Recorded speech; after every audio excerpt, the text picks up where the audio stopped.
When we think of exercise, we normally think about reshaping our bodies, redefining, looking better than we look. But exercise has even a more important role, and that's injury prevention and function. It's what we call functional training. And my special guest, once again, Chris Purvis, physical therapist, athletic trainer, is going to address the shoulder joint and is going to show you how to use exercise not only to look better, but more importantly, to improve your function and injury prevention. Chris, welcome once again. Thank you, Bill. The shoulder joint, we know how important it is and how often it gets injured. So let's start off with maybe basic anatomy of the shoulder joint, and let's go into the exercise segment after that. Okay, well, you know, it is. The shoulder is very commonly injured, especially in the gym, in sports. There's a lot of things that can happen to the shoulder because from a stability standpoint, we have sacrificed the stability for mobility at the shoulder.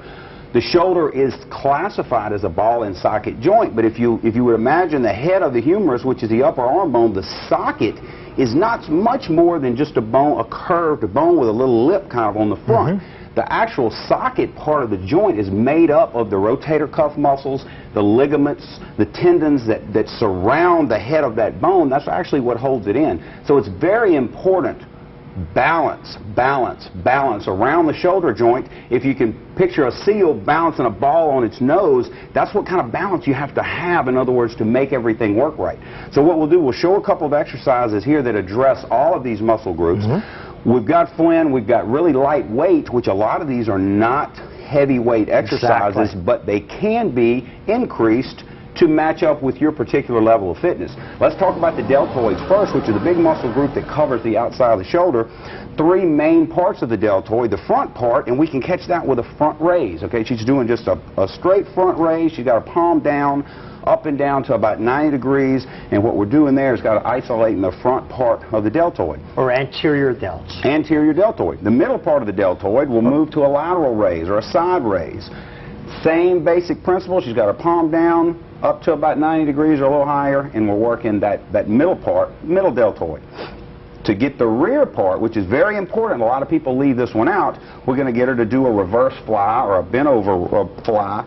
So what she's doing here, when she changes the angle, she's working her shoulder blade, the back of the shoulder, and the shoulder blade. This one's a lot more challenging because it's not worked as much and the muscles are smaller.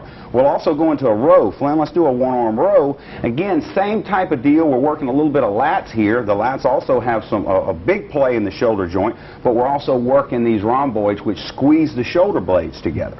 All right, now you can stand up for us. All right, now what we can do, a good general press exercise is what most everybody does. Let's just do a dumbbell press.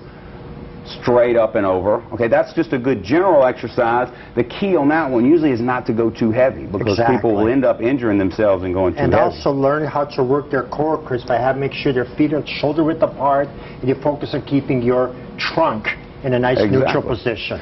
Let's do an upright row. So we got the traps, which is a big muscle group on the top as well. So we can do an upright row, and again, we're doing them with one arm here, but we can do them with both arms. You can do them on the cable. You can do them with a dumbbell. That's a good one.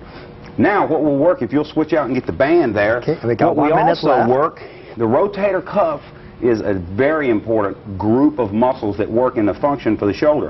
A couple of major activities that we work a lot on in the clinic that you can do also are external rotation. So what she's doing here with the band, she's got her elbow bent to 90 degrees and she keeps it into her side, and so we're getting some rotation of the shoulder joint right there, and we call that external rotation. Again, you can use the pulleys, you can use a band, you can use whatever you want. You can lay on your side and do it against gravity. Now let's do the last one, is an empty can raise. Again, it's a cross between your front raise and your lateral raise, and what we wanted to do is just keep the thumb down like you're emptying out a can. And again, what we're doing here is isolating one of the particular rotator cuff muscles that keeps everything tight there in the shoulder. Great. Thank you so much, Chris. It just shows you how balance training affects your injury prevention, at the same time makes you look the best that you can. This is Bill Gvoich. Thank you for watching.